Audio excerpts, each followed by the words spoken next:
నాన్నని బలవంతంగా కూర్చోబెట్టి సంతకాలు పెట్టించబోయారు. ఆయన అక్కడ నుంచి హైదరాబాద్ వెళ్ళాడంట. ఎక్కడున్నాడో తెలియదు మా నాన్న.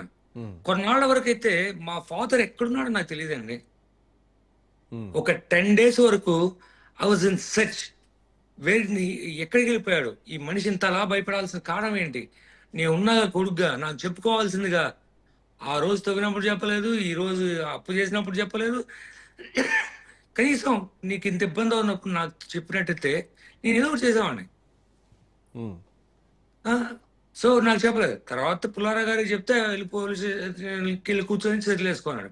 టార్చర్ పెట్టబోతున్నా మా నాన్నగారిని టార్చర్ పెట్టిన పోలీసు వాళ్ళ దగ్గరికి వెళ్ళి నేను కూర్చొని మాట్లాడేది ఏంటంటే, అంటే ఏం సెటిల్ ఆయన చేసుకో అది అంటే దాని అర్థం సివిల్ ఏంటి? కేసు. సెటిల్ చేసుకో అంటే దాని అర్థం ఏంటి? సెటిల్ చేసుకో అంటే వాళ్ళకి డబ్బులు ఇవ్వమని, ఉహు, వాళ్ళకి ఆస్తి రాసి ఇవ్వమని. ఉమ్,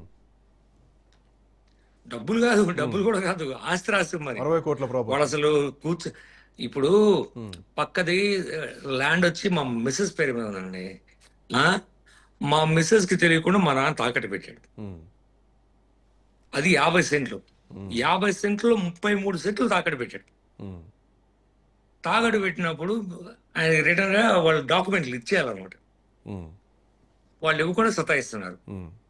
సో పోలీస్ స్టేషన్కి వెళ్ళేసి 50 సెంట్లు రాయమని ఆయన మీద ఒత్తిడి తెచ్చారు.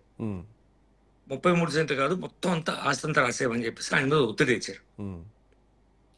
ఇది ఏవైతే విషయం నాకు తెలిసిందో అప్పుడు నేను అసలు అసలు యాక్చువల్గా నేను మా ఫాదర్ మీద అందరి మీద కేసు పెడదాం అనుకున్నాను. ఇది ఎలా చేస్తారు మీరు? ఆ నాకు తెలియకుండా మా మిస్సెస్ కి ఇచ్చిన అదే మా మిస్సెస్ ఆస్తిని మీరు ఎలా తాకట్టు పెట్టున్నారు? తాకట్టు పెట్టిన మా నాన్నగారిది మిస్టేక్, తాకట్టు పెట్టించుకున్న వాళ్ళది తప్పు. అసలు ఇది జరగకూడదు. కాకపోతే నేను ఎలా ఆలోచించానంటే, కేసు పెట్టడం వల్ల అందరూ జైలుకి వెళ్తారు. మా నాన్నగారు తీసుకున్న డబ్బులు వాస్తవం, ఇది 97 లక్షలు. సో అది తిరిగి ఇచ్చేద్దాము. న్యాయపరంగా అయితే నాకు సంబంధం లేదు. కానీ హిందూ ధర్మం ప్రకారం ఒక కొడుకుగా నేను వాళ్ళకి డబ్బులు ఇవ్వాలి తిరిగి అని చెప్పేసి ఒక ఎథిక్స్ తో ఒక ఒక ధర్మం ప్రకారం నేను వాళ్ళని అప్రోచ్ ఇస్తానన్నాను. ఎవరు నీ పుల్లారావు గారిని అన్నారా?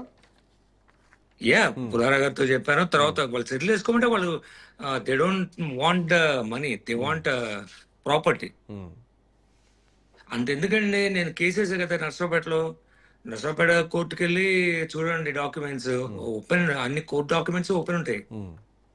నర్సరావుపేటకి వెళ్ళి చూడండి, నేను వైఎస్ఆర్సిపి గవర్నమెంట్ లోనే కేసేసాను. ఇట్లా నేను డబ్బులు కడతాను వచ్చి తీసుకోండి అని.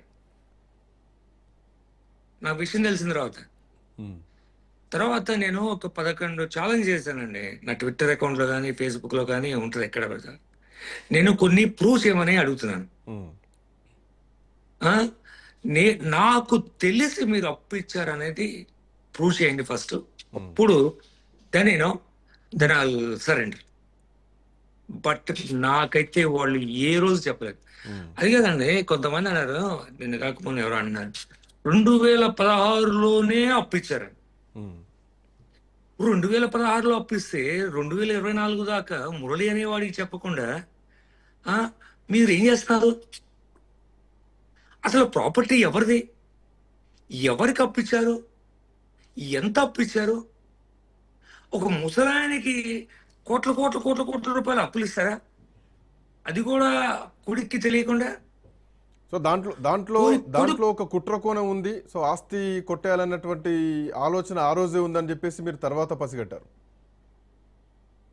నాకు ఇది తెలిసిన తర్వాతే పసిగట్టాను. ఏది ఎప్పుడైతే వాళ్ళకి డబ్బులు ఇవ్వడానికి వెళ్ళానో వాళ్ళు రావట్లేదు. ఆ తర్వాత నేను వాళ్ళు ఎప్పుడైతే ఆక్రమించుకున్నారో 2016లో అంటున్నారు. 2016లో కూడా అక్కడ తెలుగుదేశం పార్టీ ప్రభుత్వం అధికారంలో ఉంది. సో మీరు కూడా అంటే మీరు అప్పుడు మీ వర్షన్ ఏంది? మీరేం చేస్తున్నారు? మీరు పార్టీతో అలయన్స్ లోనే ఉన్నారు, మీరు పార్టీ కోసం ఉన్నారు అప్పుడు కూడా? సార్ నేను 26 సంవత్సరాల నుంచి అమెరికాలో ఉన్నానండి.